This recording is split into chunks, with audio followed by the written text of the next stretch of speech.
नमस्कार दोस्तों, कैसे हैं आप सब। मैं डॉक्टर सोनवीर सिंह, राजकीय पॉलिटेक्निक जानसठ मुजफ्फरनगर से आज के सेशन में आप सभी का स्वागत करता हूं। दोस्तों, वायरलेस एंड मोबाइल कम्युनिकेशन विषय के अंतर्गत हम चैप्टर 4 में introduction to Bluetooth technology and WiFi technology का अध्ययन कर रहे थे, जिसमें लास्ट सेशन में हमने वाईफाई टेक्नोलॉजी का डिस्कशन किया था।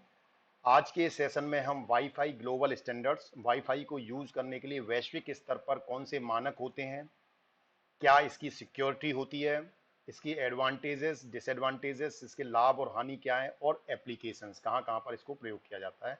आज के इस सेशन में हम ये सब चर्चा करेंगे। जो भी स्टूडेंट आज सेशन से पहली बार जुड़े हैं वो चैनल को सब्सक्राइब कर लीजिए और नीचे बने बेल आइकन्स को क्लिक कर लीजिए, जिससे आपको लेटेस्ट अपडेट्स और नोटिफिकेशंस मिलते रहें।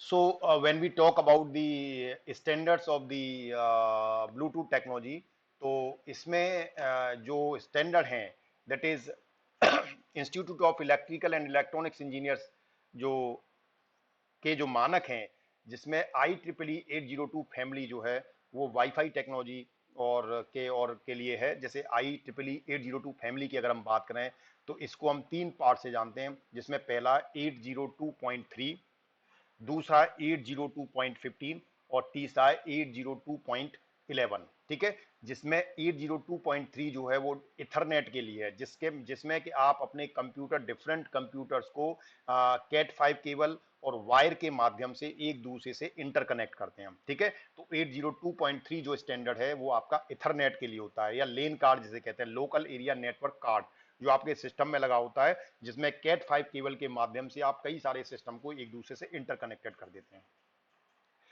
दूसरी जो टेक्नोलॉजी IEEE का स्टैंडर्ड है 802 का, वो है 802.15। 802.15 डिफाइंस द ब्लूटूथ स्टैंडर्ड। ये हम ऑलरेडी ब्लूटूथ वाईफाई टेक्नोलॉजी जब हमने पढ़ी थी, ब्लूटूथ टेक्नोलॉजी को जब हमने अध्ययन किया था, तब हमने 802.15 के स्टैंडर्ड्स को अध्ययन किया था। और तीसरा जो आता है दैट इज 802.11।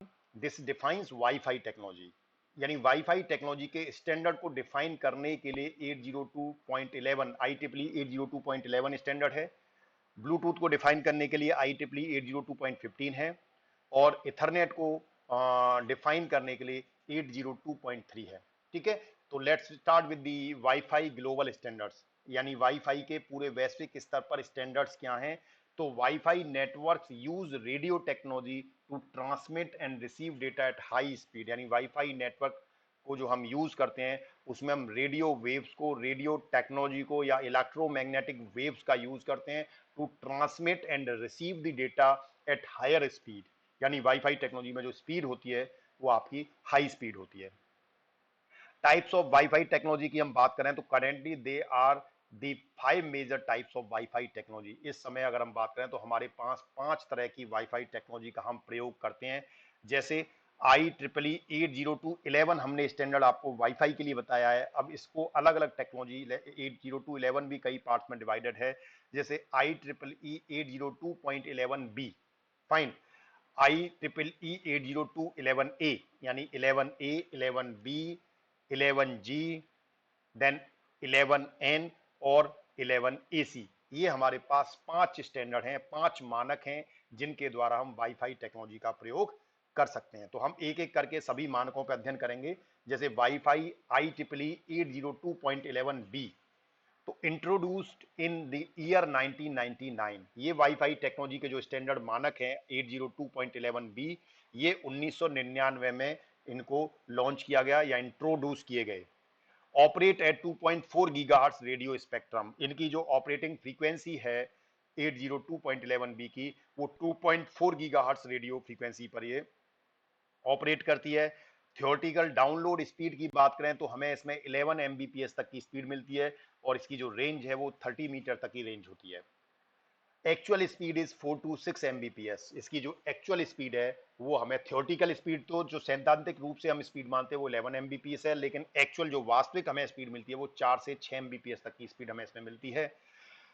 मोस्ट पॉपुलर है ये, सबसे ज्यादा टेक्नोलॉजी पॉपुलर है 802.11b, एंड लीस्ट एक्सपेंसिव, कम खर्चा होता है इसका, यानी सस्ती है।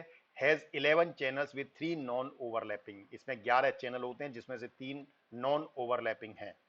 Interference from mobile phones and Bluetooth device which can reduce the transmission speed, इसमें इंटरफ्रेंस जो है वो मोबाइल फोन्स या ब्लूटूथ डिवाइस से मिल सकता है, which can reduce the transmission speed, जिसके माध्यम से इसकी ट्रांसमिशन की स्पीड रिड्यूस हो सकती है। So this is the about 100 feet range, इसकी रेंज जो है लगभग 100 फीट तक की रेंज में ये काम कर सकती है। दूसरा जो स्टैंडर्ड आता है आपका wifi IEEE 802.11a, this is launched in 2001, यानी 802.11b पहले लॉन्च हुआ, 802.11a बाद में लॉन्च हुआ। This is called introduced in 2001। It operate at 5 gigahertz radio spectrum, वो 2.4 गीगाहर्ट्ज पे ऑपरेट होता है, ये 5 गीगाहर्ट्ज रेडियो स्पेक्ट्रम पर ऑपरेट होता है। थ्योरेटिकल डाउनलोड स्पीड की बात करें तो 54 Mbps की स्पीड है और 30 मीटर की रेंज है। तो देखें आप, इसमें स्पीड पहले से ज्यादा बढ़ गया, उसमें हमें केवल 11-12 Mbps तक की स्पीड मिल रहा था, यहाँ पर हमें 54 Mbps स्पीड मिल रही, यानी मानक जो हमारा स्टैंडर्ड बढ़ा तो उसमें हमारी स्पीड भी बढ़ी। एक्चुअल स्पीड हमें 15 से 20 Mbps मिलती है, जो कि हमें उसमें 4 से 6 Mbps मिलता था। लेस पॉपुलर, पॉपुलर बहुत ज्यादा नहीं है, एक्सपेंसिव ज्यादा है। 11 चैनल्स है विद नॉन ओवरलैपिंग, यानी चैनल की संख्या उसमें सेम है लगभग। और then not compatible with 802.11b, ये आपकी 802.11b के साथ कॉम्पेटेबल नहीं है, यानी कि अगर किसी का सिग्नल वाईफाई 802.11a है तो आप किसी दूसरे डिवाइस को जिसका वाईफाई 802.11b है उसके साथ आप उसे कनेक्ट नहीं कर सकते, क्योंकि उसमें कॉम्पेटेबिलिटी नहीं बनती। और इसकी जो रेंज है अबाउट 50 फीट रेंज है इसकी। उसके बाद थर्ड टेक्नोलॉजी आती है, थर्ड जो मानक आता है वाईफाई स्टैंडर्ड का, वो है IEEE 802.11g। ये इंट्रोड्यूस हुआ था आपका 2003 में। 2.4 गीगाहर्ट्ज रेडियो स्पेक्ट्रम पर ये ऑपरेट होता है। 54 Mbps की रेंज है, यानी जो 5 जो हम बी में ए में यूज करते थे 5 गीगाहर्ट्ज, इसमें अगेन हम 2.4 गीगाहर्ट्ज की यूज कर रहे हैं। और लेकिन स्पीड इसकी आपकी बी के ए के बराबर है, 54 Mbps है। देन एक्चुअल स्पीड भी सेम है इसका। कॉम्पेटेबल विद 802.11b, इसका एडवांटेज है कि कंपेटेबल है आपका 802.11b के साथ में, ठीक है, बी के साथ, जबकि ए आपका बी के साथ कॉम्पेटेबल नहीं था। अबाउट 100 फीट रेंज, और इसकी जो रेंज है वो लगभग 100 फीट की रेंज है। Combine the feature of both standards IEEE 802.11a 802.11b, यानी जो आपका 802.11g है वो ए और बी दोनों के फीचर्स को कंबाइन करता है, यानी दोनों की एडवांटेजेस दोनों के फीचर्स में कंबाइन है। So we can say this is the much better than the previous version. Then we comes on next 5, that standard, that is 802.11 AC, launched in year 2014, यानी 2014 में, यानी आपके G से 11G और 11AC के बीच में काफी गैप है। 11G आपका 2003 में लॉन्च हुआ था, उसके लगभग 11 साल बाद 2014 में आपका 802.11 AC लॉन्च हुआ। Improve network throughput over 802.11a and 802.11g, यानी इसका नेटवर्क थ्रूपुट जो है वो इंप्रूव हुआ है एज कंपेयर टू जी और ए। 11G और 11A की अपेक्षा इसमें नेटवर्क थ्रूपुट ज्यादा है। Operate at 2.4 gigahertz radio spectrum, यानी कि स्पीड से इसका जो स्पेक्ट्रम है सेम है। थियोरेटिकल डाउनलोड स्पीड उसकी 54 Mbps थी, लेकिन हमारा जो अब इस समय चल रहा है 11AC, उसकी स्पीड 1 Gbps तक की है, ठीक है। तो it's basically you can say this is about the 5G, है ना। 5G को हम कहते हैं कि उसमें Gbps में स्पीड है, अभी आपको Mbps में स्पीड मिल रहा है डाउनलोड स्पीड, तो इसकी स्पीड जो है 1 Gbps तक की मिलेगी आपको। Multi user, multiple inputs, multiple output technology, इसमें मल्टी यूजर हो सकते हैं और multi input multi output technology MIMO technology इसमें यूज होती है। अबाउट 250 फीट रेंज, जिसकी रेंज 100 फीट थी और 50 फीट थी पिछले जो वर्जन थे, इसमें जो वर्जन में जो स्पीड है, सॉरी जो रेंज है, वो 250 फीट तक ये काम कर सकता है। उसके बाद जो फिफ्थ आता है आपका, दैट इज 802.11n, ठीक है, 802.11n। Improve network throughput over 802.11a and 11G, इसमें भी नेटवर्क थ्रूपुट यानी कि जो जैसा AC का है वैसा ही इसमें भी सेम है, इंप्रूव्ड है। 40 मेगाहर्ट्ज के channel to the physical layer. Then speed 300 Mbps तक है इसकी। देन ड्यूअल बैंड 2.4 गीगाहर्ट्ज और 5 गीगाहर्ट्ज, यानी इसमें ड्यूअल बैंड है, आप इसे 2.4 गीगाहर्ट्ज पे भी यूज कर सकते हैं, आप इसे 5 गीगाहर्ट्ज पे भी यूज कर सकते हैं। ये एन में ये फीचर है 11M में कि आप इसे ड्यूअल बैंड में यूज कर सकते हैं। Multi user, multi input, multi output है, तो ये भी सेम है। अबाउट 175 फीट रेंज है, जबकि उसकी 250 फीट थी। तो this is all about the standard of the wifi technology, now we comes on the security कि वाईफाई टेक्नोलॉजी में सिक्योरिटी क्या है। All router have a web page that you can connect to configuring the wifi security. हर एक जितने भी routers होते हैं उन राउटर का सपना सब सॉरी उन सभी राउटर का अपना एक वेब पेज होता है। जैसे ही आप राउटर अपने घर में इंस्टॉल करते हैं, आप उसे किसी ऐप के माध्यम से या आपके डेस्कटॉप के माध्यम से, लैपटॉप के माध्यम से आप उसके वेब पेज पे जा करके आप उसकी सिक्योरिटी की सेटिंग्स कर सकते हैं। ठीक है, वाईफाई सेटिंग्स को आप कर सकते हैं, वाईफाई सिक्योरिटी लगा सकते हैं। एंड टर्न ऑन वेब, ठीक है, web encryption, that is wired equivalence privacy. Web, आपने देखा होगा जब आपने वाईफाई आप मोबाइल में हॉटस्पॉट ऑन करते हैं तो उसमें भी आपके दो तरह की प्रोटेक्शन आती है, WAP और WEP, ठीक है ना। तो उसमें भी आप WAP सॉरी पी और WAP2, ठीक है, तो वो एक प्रोटेक्शन है। ऐसे ही यहाँ पर वेब एनक्रिप्शन आप कर सकते हैं, wired equivalence privacy and enter आप password and remember this password, ठीक है, उसमें आप पासवर्ड डाल सकते हैं। तो कोई भी डिवाइस अगर आपके वाईफाई नेटवर्क में आएगा तो वो बिना आपकी परमिशन के कनेक्ट नहीं हो सकता। Next time when you will connect your laptop, Wi-Fi router will ask you to enter the connection password and you enter the password। तो एक बार जब वेब पेज पे जाके अपना पासवर्ड आप सेट कर देते हैं, उसके बाद जब भी आप अपने वाईफाई राउटर से अपने डिवाइस को, डेस्कटॉप को, लैपटॉप को, मोबाइल फोन्स को जब कनेक्ट करेंगे तो he will ask it will ask the for the password, ठीक है, वो पासवर्ड पूछेगा आपसे। दी scramble message Saint over wireless network so that they can not be read easily. जो मैसेजेस हैं वो स्क्रैम्बल होते हैं, ठीक है, एक तरह से प्रोटेक्टेड होते हैं, एनकोडेड होते हैं, तो वो नेटवर्क में इजीली उनको कोई भी रीड नहीं कर सकता। इसके साथ there are different form of encryption, और उसमें एनक्रिप्शन भी किया जाता है। जैसे आप व्हाट्सएप यूज करते हैं तो आपने देखा होगा आपके व्हाट्सएप पर लिखा होता है एंड टू एंड एनक्रिप्शन, यानी कि जो भी मैसेज आप टाइप कर रहे हैं वो मैसेज आपके पास से जाने से पहले वो एनकोड होता है, उसकी कोडिंग में कन्वर्ट हो जाती है और देन इट वो ट्रांसमिट होता है, और रिसीवर एंड पर जब दूसरे व्यक्ति पर पहुंचता है तो वो दोबारा से आपका एनकोड होता है, डिकोड होता है, डिकोड होकर आपके पुनः उस ओरिजिनल फॉर्म में जाता है। यानी कि थर्ड पार्टी जो है व्हाट्सएप भी आपके मैसेज को नहीं पढ़ सकता एंड टू एंड एनक्रिप्शन में। WPA2, ये आपकी जो WPA2 ये प्रोटेक्शन आपके मोबाइल फोन के हॉटस्पॉट में होती है, वाईफाई प्रोटेक्टेड एक्सेस सेकंड, ठीक है, that is called WiFi protected access second, WPA2। WEP, wired equivalent privacy, fine. WPA, WiFi protected access, तो WPA और WPA2 दो हैं इसमें, और this is all about the security, WiFi की सिक्योरिटी क्या होगी। Then we comes on the advantages, बहुत सारी एडवांटेजेस हैं। कन्वीनियंस की बात करें, a wireless laptop can be moved from one place to another place. यानी अगर आपके पास वायरलेस है, लैपटॉप है, आप उसे एक प्लेस से दूसरे प्लेस पर आसानी से मूव कर सकते हैं, तो that means there is a portability. Low cost है, wifi network communication device without wire can reduce the cost of wires, क्योंकि उसमें तारों की आवश्यकता नहीं पड़ती, बिना वायर के है, तो आपके एक तरह से उसके यूसेज की जो कॉस्ट है वो भी आपकी कम हो जाती है। Development, WiFi setup and configuration is easy than the cabling process, ठीक है, वाईफाई का जो सेटअप है और जो उसका जो कॉन्फ़िगरेशन है वो बहुत आसान है। आप उसके वेब पेज पर जाकर आसानी से अपने राउटर का सेटिंग्स और कॉन्फ़िगर कर सकते हैं, उसको आप उसमें सिक्योरिटीज डाल सकते हैं, ठीक है, और इजीली कर सकते हैं, जबकि केबलिंग में जो है वो प्रोसेस आसान नहीं होता। It is completely safe and it will not interfere with any network, और ये पूरी तरह से सेफ है और किसी दूसरे नेटवर्क को इंटरफेयर भी नहीं करता। We can also connect internet via hotspot, हम हॉटस्पॉट के माध्यम से भी इंटरनेट कनेक्ट कर सकते हैं। हॉटस्पॉट के बारे में हमने लास्ट सेशन में काफी डिस्कशन किया था, तो जो भी स्टूडेंट आज अगर पहली बार जुड़े तो उनसे एक निवेदन है कि वो पीछे वाले सेशन को जरूर देख लें, जिससे आपको वाईफाई और हॉटस्पॉट के बारे में जो बेसिक्स है वो क्लियर हो जाए।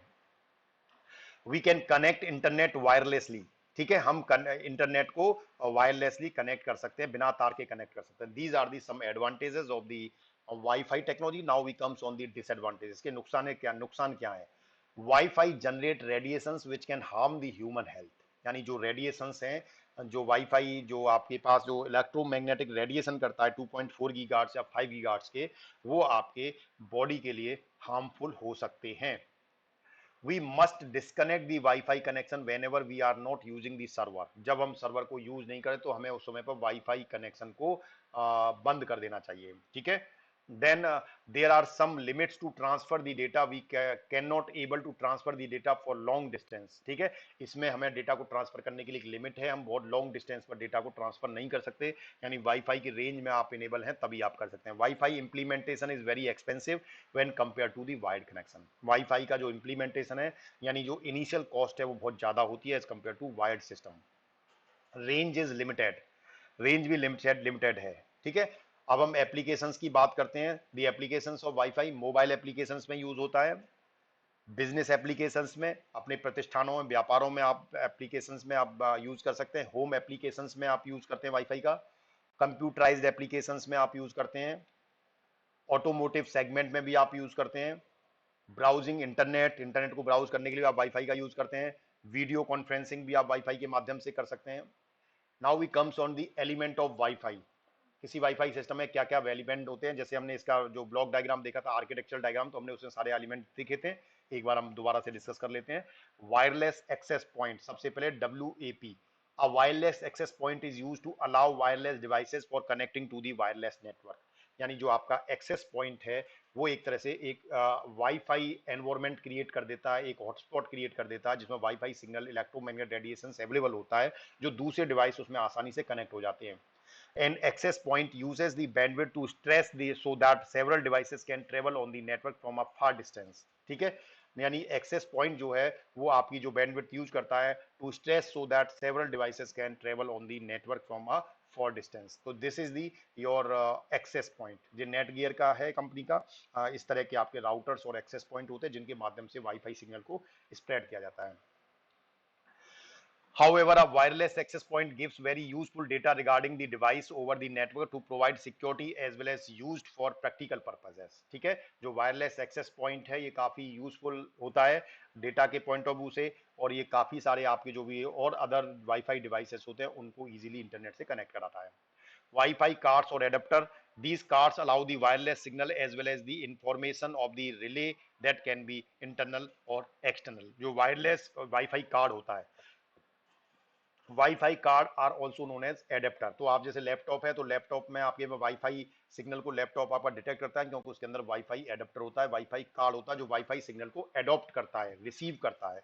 वाईफाई कार्ड का काम क्या है? वाईफाई सिग्नल को रिसीव करना और एक तरह से राउटर से या एक्सेस पॉइंट से इस डिवाइस को कनेक्ट कर देना थ्रू दी वाईफाई कार्ड। तो वाईफाई जो कार्ड है वो आपके वाईफाई सिग्नल को एडॉप्ट करता है, उसके माध्यम से वो जुड़ता है। तो इस तरह का एक कार्ड होता है जो आपके डेस्कटॉप में जनरली ऐसे लगे होते थे। तो वो आपका वाईफाई कार्ड है, ये आपके मदरबोर्ड पे माउंट हो जाता है और ये इसके एंटीना है जिसके माध्यम से सिग्नल को रिसीव करता है। ये ड्यूअल बैंड वाला वाईफाई कार्ड है जिसमें दोनों बैंड है। अगर 2.4 गीगाहर्ट्ज का आता है तो ये वाला एंटीना रिसीव करेगा, 5 गीगाहर्ट्ज का आता है तो ये वाला करेगा। यानी दोनों तरह का इसमें वाईफाई सिग्नल रिसीव करने की व्यवस्था है। ड्यूअल बैंड वाईफाई कार्ड है, वाईफाई एडाप्टर है जो वाईफाई सिग्नल को रिसीव करता है।